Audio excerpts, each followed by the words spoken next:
Hola a todos, bienvenidos al programa de Cuestionar el día de hoy. Este día tenemos un tema que, bueno, es de real repercusión a nivel internacional y, bueno, probablemente sí tenga repercusiones en México a largo plazo. Y bueno, vamos a hablar sobre el tema de Siria y cómo se involucró Estados Unidos, Francia y Reino Unido en este problema por el ataque químico ocurrido el pasado 7 de abril.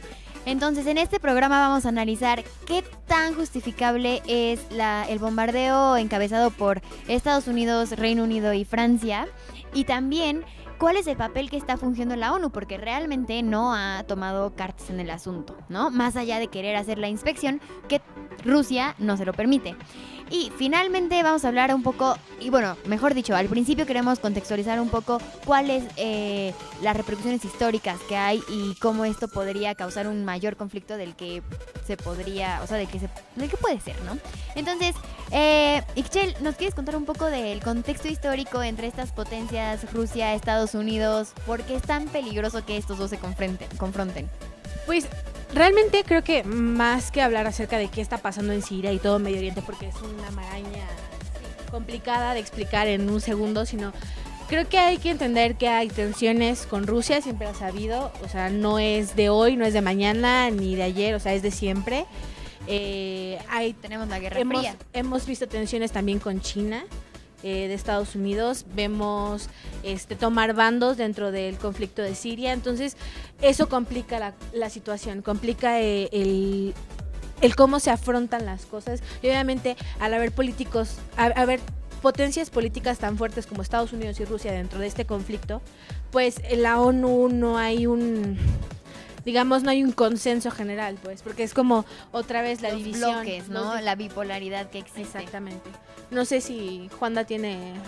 Pues más allá de que no haya consenso en la ONU, yo creo que es la capacidad de veto que tienen los dos países que no permiten llegar a un verdadero consenso. O sea, todos los países, muchos países miembros que no están involucrados directamente en el conflicto, incluyendo México, han dicho que condenan el uso de armas químicas, pero que igual decisiones unilaterales no son la respuesta a este tipo de situaciones, ¿no? Entonces deberían llevarse por los organismos multilaterales y llegar en el foro internacional, con el consenso internacional, las medidas que se deberían tomar y las investigaciones que se deberían hacer.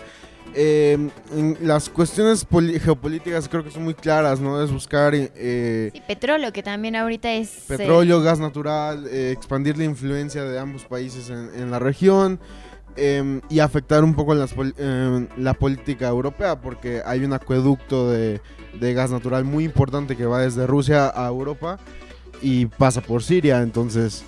Sí, claro, que ahí se ven como las repercusiones en sentido de intereses políticos, económicos y estratégicos de por qué se ha involucrado tanto países como Rusia, Estados Unidos, Gran Bretaña y Francia, ¿no? Que en su momento también vimos que, bueno, en la Segunda Guerra Mundial también Reino Unido, Francia siempre han pertenecido a un bloque distinto al de Rusia, entonces también como que hay estos problemas. Lo que a mí me preocupa es igual la cuestión de los bombardeos, ¿no? Porque tenemos apenas hace un mes la noticia de que el segundo misil más poderoso también lo tiene Rusia. Entonces como que puede esto causar cierta competencia tipo carrera armamentista, que ya lo vivimos bueno, no lo vivimos nosotros, pero hace muchos años ocurrió.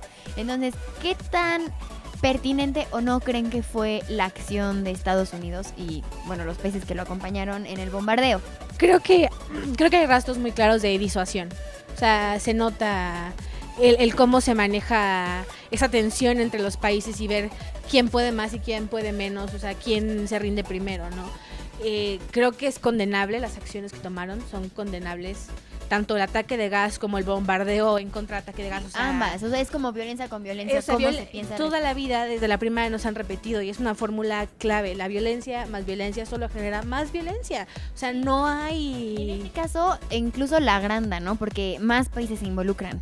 Juanda. Sí, a mí me gustaría mencionar una sátira política que encontré en redes sociales que decía, en una primera foto se mostraba, ¿no?, el sufrimiento de los ataques de gas que supuestamente perpetuó el gobierno sirio, y decía, es mejor matar con gas o con bombas normales, ¿no? O sea, lo dejaba en pregunta, y en la segunda foto te mostraba la cantidad de destrucción que dejaron las supuestas acciones disuasivas que tomó el gobierno de Estados Unidos, de Francia y de Reino Unido. Entonces al final se genera la misma cantidad de sufrimiento, o sea, hubieron muertes civiles en los dos ataques. Realmente no me parece que haya sido la medida correcta que se debió haber tomado. Que finalmente es lo que dice Xchel, o sea, cómo atacas violencia con más violencia. Pero bueno, sin duda estamos en una época bastante, llena de incertidumbre, donde el gobierno de Estados Unidos, que sí es una potencia, causa incertidumbre mundial y cómo reaccionan otras potencias a raíz de esto. En este caso, se ve clarísimamente la política de disuasión que está tomando Estados Unidos, Reino Unido y Francia. Y es importante tener en cuenta y en mente todo el tiempo el contexto histórico, porque donde hubo fuego quedan cenizas. ¿Sí va así?